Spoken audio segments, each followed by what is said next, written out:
Welcome to Kannan info Tamil. நம்ம இன்னைக்கு என்ன டாபிக் பார்க்க போறோம் அப்படின்னா, சமீபத்துல பாகிஸ்தான் J-35 அப்படிங்கிற 5th ஜெனரேஷன் ஃபைட்டர் ஜெட் விமானத்தை சீனாவிடம் இருந்து வாங்குவதற்கு முடிவு செஞ்சிருக்காங்க. பாகிஸ்தான் தன்னுடைய விமானிகளை சீனாவுக்கு அனுப்பி J-35 விமானத்தை இயக்குவதற்கான பயிற்சிகளை அவங்களோட விமானிகளுக்கு கொடுத்து வந்துகிட்டு இருக்காங்க. இதன் காரணமாக பாகிஸ்தான் இந்தியாவுக்கு முன்பே ஒரு 5th ஜெனரேஷன் ஃபைட்டர் ஜெட் விமானத்தை தங்கள் படையில் இணைப்பதற்கு வாய்ப்பு ஏற்பட்டிருக்கு. இந்த சூழ்நிலையில நிறைய டிஃபென்ஸ் எக்ஸ்பர்ட்ஸ் ரஷ்யாவிடம் இருந்து Su-57 5th generation fighter jet விமானத்தை வாங்கணும் அப்படின்னு சொல்லி வந்துகிட்டு இருக்காங்க. இன்னும் சிலர் அமெரிக்காவிடம் இருந்து F-35 விமானத்தை வாங்கி இந்திய விமானப்படையில் இணைக்கணும் அப்படின்னு சொல்றாங்க. அமெரிக்காவிடம் இருந்து F-35 விமானத்தை வாங்குறதுக்கு இந்தியாவுக்கு சில பிரச்சனைகள் இருக்குது. அதாவது F-35 விமானத்தை இந்தியா வாங்கினாங்கன்னா இந்தியாவை ரஷ்யாவுடைய S-400 ஏர் டிஃபென்ஸ் சிஸ்டத்தை பயன்படுத்த கூடாது அப்படின்னு அமெரிக்கா கண்டிஷன் போடுவதற்கு வாய்ப்பு இருக்கு. இதனால இந்தியாவுக்கு இருக்கக்கூடிய ஒரே ஒரு ஆப்ஷன் ரஷ்யாவுடைய Su-57 விமானம் தான் அப்படின்னு நிறைய டிஃபென்ஸ் எக்ஸ்பர்ட்ஸ் சொல்லி வந்துகிட்டு இருக்காங்க. அவங்க என்ன சொல்றாங்கன்னா, ஆம்கா விமான ப்ராஜெக்ட கொஞ்சம் ஸ்லோ செஞ்சுட்டு ரஷ்யாவிடம் இருந்து Su-57 விமானங்களை வாங்கி இந்திய விமானப்படையில இணைக்கணும் அப்படின்னு சொல்றாங்க. ஆனா ரஷ்யாவிடம் இருந்து இந்தியா Su-57 விமானத்தை வாங்குவதற்கு எந்த முனைப்பும் காட்டல. ரஷ்யாவும் இந்தியாவை தன்னுடைய 5th ஜெனரேஷன் ஃபைட்டர் ஜெட் விமானத்தை வாங்க வைப்பதற்கு பல்வேறு வழிகள்ல முயற்சி செய்து வந்துகிட்டு இருக்காங்க. அப்படி இருந்தும் இந்தியா எந்த நாட்டிடம் இருந்தும் 5th ஜெனரேஷன் ஃபைட்டர் ஜெட் விமானங்களை இறக்குமதி செய்யக்கூடாது அப்படிங்கிற தீர்க்கமான முடிவுல இருக்காங்க. இதற்கு காரணம் என்ன? இந்தியாவின் AMCA 5th generation fighter jet விமானத்திற்கும் ரஷ்யாவுடைய Su-57 5th generation fighter jet விமானத்திற்கும் உள்ள வேறுபாடு என்ன? இரு விமானங்களோட செயல்திறன் எப்படி இருக்குது? ஒரு யுத்த களத்துல 2 விமானங்கள்ல எது சிறப்பா செயல்படும்? இந்திய விமானப்படைக்கு எது சிறந்த விமானம் அப்படிங்கிறது குறித்து நம்ம டீடைலா இந்த வீடியோல பார்க்கலாம். சமீபத்துல cabinet committee on security AMCA விமானத்தோட புரோட்டோடைப்பை டெவலப் செய்யறதுக்கு ஒப்புதல் கொடுத்தாங்க. அதற்கான நிதியையும் ஒதுக்கி இருக்காங்க. ஆம்கா விமானத்தை ஹிந்துஸ்தான் ஏரோநாட்டிக்ஸ் லிமிடெட் நிறுவனம் தயாரிக்க போறாங்க. விமானத்தை டிசைன் செய்வது ஏரோநாட்டிக்கல் டெவலப்மெண்ட் ஏஜென்சி. ரஷ்யாவுடைய Su-57 விமானத்தை எடுத்துக்கிட்டீங்கன்னா யுனைடெட் ஏர்கிராப்ட் கார்பரேஷன் அப்படிங்கிற நிறுவனம் இந்த விமானத்தை தயாரிச்சிருக்காங்க. Su-57 விமானத்தை டிசைன் செஞ்சிருக்கிறது சூகோய் நிறுவனம். ஆம்கா விமானம் புரோட்டோடைப் டெவலப்மெண்ட் ஸ்டேஜ்ல இருக்குது. ரஷ்யாவுடைய Su-57 விமானத்தை எடுத்துக்கிட்டு இதுவரைக்கும் 22 விமானங்கள் தயாரிக்கப்பட்டிருக்கு. அதிக அளவுல ரஷ்ய விமானப்படையில இன்னும் இந்த விமானங்கள் இணைக்கப்படல. குறிப்பா சொல்லணும்னா Su-57 விமானத்தோட பயன்பாடு ரஷ்ய விமானப்படையில ரொம்ப குறைவா தான் இருக்குது. தற்போது நடந்து வரும் உக்ரைன் ரஷ்யா போர்ல கூட இந்த Su-57 விமானத்தை ரஷ்யா அதிகமா பயன்படுத்தல. Su-57 விமானத்தை டெவலப் செய்யக்கூடிய ப்ராஜெக்ட்ல இந்தியாவும் முதல்ல இணைந்து செயல்பட்டு தான் வந்துகிட்டு இருந்தாங்க. ஆனா அந்த ப்ராஜெக்ட்ல ரஷ்யாவுடன் ஏற்பட்ட சில கருத்து வேறுபாடுகள் காரணமா இந்தியா Su-57 விமான ப்ராஜெக்ட்ல இருந்து வெளியேறிட்டாங்க. அதாவது இந்தியாவுக்கு ரஷ்யா டெவலப் செய்யும் Su-57 விமானத்தோட ஸ்டெல்த் கேப்பபிலிட்டியில மிகப்பெரிய சந்தேகம் இருந்துச்சு. அது மட்டும் இல்லாம விமானத்தோட இன்ஜினும் அப்போது ரொம்ப செயல்திறன் குறைவா இருந்துச்சு. Su-57 ப்ராஜெக்ட்ல என்னதான் இந்தியாவும் இணைந்து செயல்பட்டாலும் விமானத்தோட முழு டெக்னாலஜியையும் இந்தியாவுக்கு கொடுப்பதற்கு ரஷ்யா முன்வரல. இதன் காரணமா 2018 வருடம் இந்தியா Su-57 விமான ப்ராஜெக்ட்ல இருந்து வெளியேறினாங்க.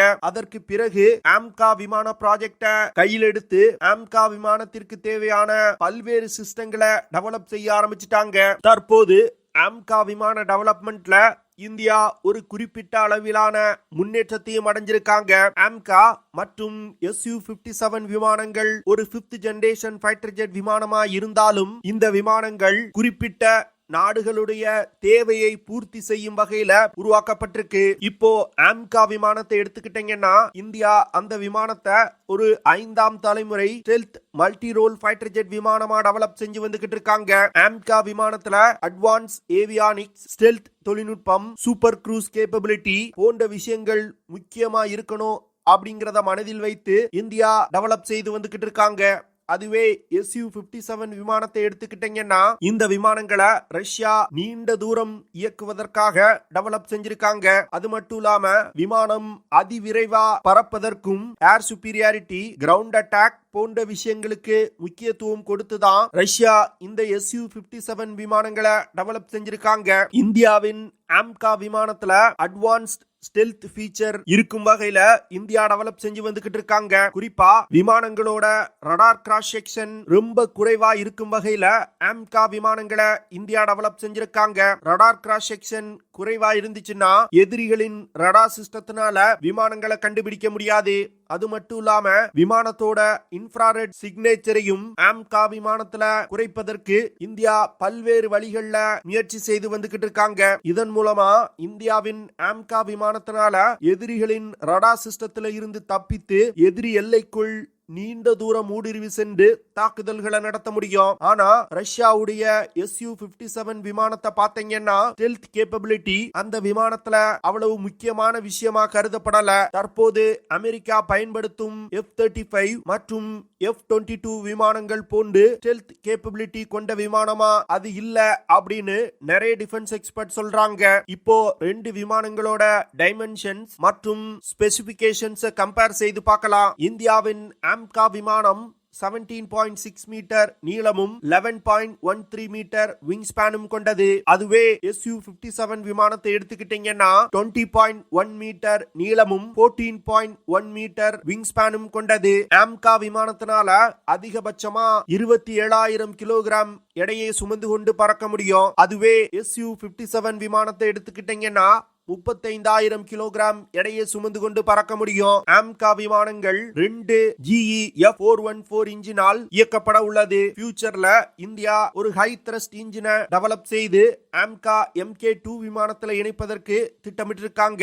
ரஷ்யாவுடைய Su-57 விமானத்தை இயக்கிறதுக்கு 2 AL-41F1 after burning turbofan engine பயன்படுத்தப்படுது. இந்த இன்ஜினோட செயல்திறன்ல பல சந்தேகங்கள் இருக்குது. சமீபத்துல விமானத்தோட ஸ்டெல்த் திறனை அதிகப்படுத்துவதற்கு இந்த இன்ஜினோட த்ரஸ்ட் வெக்டார் கேப்பபிலிட்டியில ரஷ்யா சில மாற்றங்களை கொண்டு வந்தாங்க. ஆனா தற்போது புதிதாக இணைக்கப்பட்டிருக்க Su-57 விமானங்கள்ல அந்த தொழில்நுட்பம் இணைக்கப்படல. இதுல இருந்து இன்னும் ரஷ்யா அந்த தொழில்நுட்பத்துல ஃபுல்லா மெச்சூர் ஆகல அப்படிங்கிறது தெளிவா தெரியுது. ஆம்கா விமானங்கள் 2600 கிலோமீட்டர் பெர் ஹார் வேகத்துல பறக்கும் வகையில டெவலப் செய்யப்பட உள்ளது.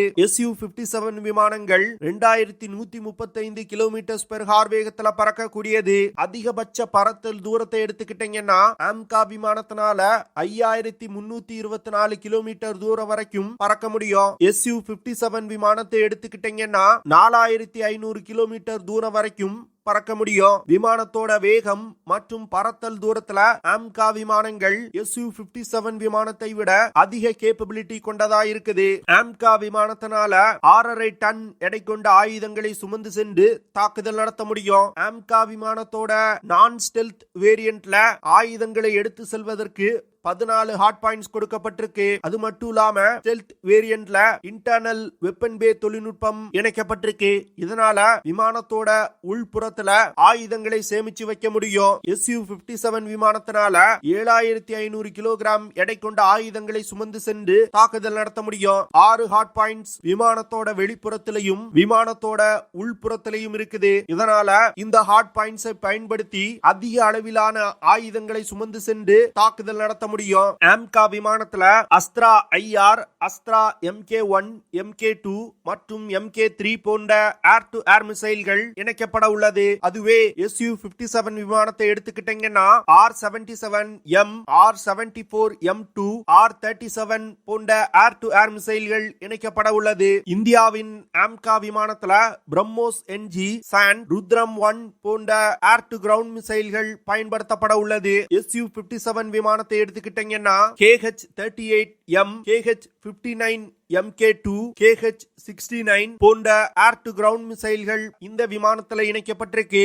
ஆயுதங்களை பொறுத்தமட்டில் இந்தியாவின் ஆம்கா விமானத்துல முழுக்க உள்நாட்டு ஆயுதங்கள் இணைக்கப்பட்டிருக்கு. ரஷ்யாவின் Su-57 விமானத்தை எடுத்துக்கிட்டீங்கன்னா தனது சொந்த தயாரிப்பு ஆயுதங்கள் மட்டுமே அந்த விமானத்துல இணைக்கப்பட்டிருக்கு. இதனால இந்த விமானத்தை இந்தியா வாங்கினா இந்திய ஆயுதங்களை இணைப்பதற்கு விமானத்துல மாற்றங்கள் செய்ய வேண்டிய சூழ்நிலை ஏற்படும். முதல்ல இந்தியா ரஷ்ய ஆயுதங்களை பயன்படுத்த வேண்டிய நிலையில தான் இருக்கும். அடுத்து ஆம்கா விமானத்துல பல கட்டிங் எட்ஜ் தொழில்நுட்பங்களை இணைப்பதற்கு இந்தியா திட்டமிட்டிருக்காங்க. குறிப்பா அதிநவீன AESA radar system, electronic warfare capability மற்றும் பல்வேறு விதமான சென்சார்கள் இருந்து வரக்கூடிய விஷயங்களை ஒருங்கிணைத்து பைலட்டுக்கு தேவையான இன்புட்டை கொடுக்கக்கூடிய டேட்டா ஃபியூஷன் தொழில்நுட்பத்தையும் இந்தியா இணைப்பதற்கு திட்டமிட்டிருக்காங்க. அதுவே Su-57 விமானத்தை எடுத்துக்கிட்டீங்கன்னா இந்த விமானத்திலையும் அட்வான்ஸ் ஏவியானிக்ஸ் சென்சார்கள் போன்றவை இருக்கு. விமானத்தோட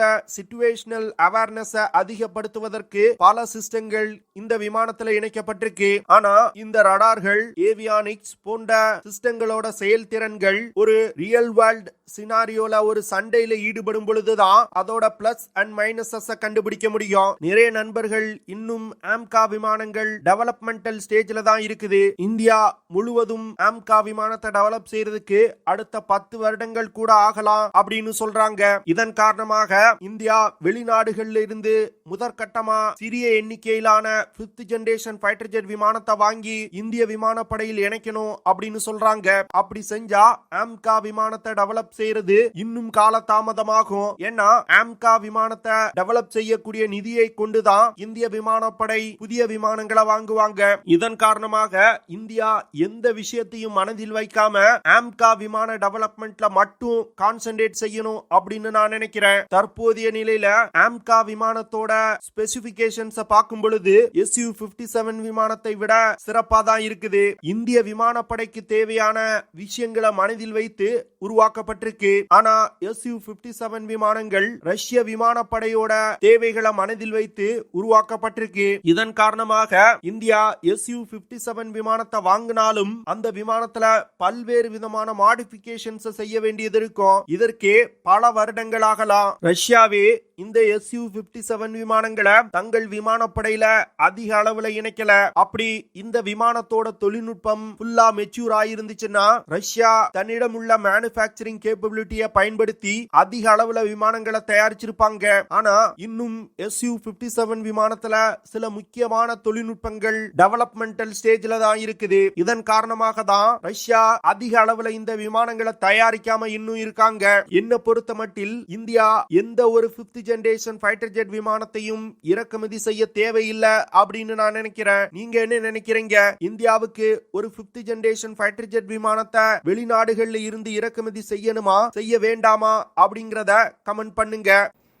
ஓகே ஃப்ரெண்ட்ஸ், நம்ம வீடியோவோட நிறைவு பகுதிக்கு வந்துட்டோம். இதெல்லாம் தான் நான் உங்ககிட்ட ஷேர் பண்ணணும் அப்படின்னு நினைச்ச விஷயங்கள்.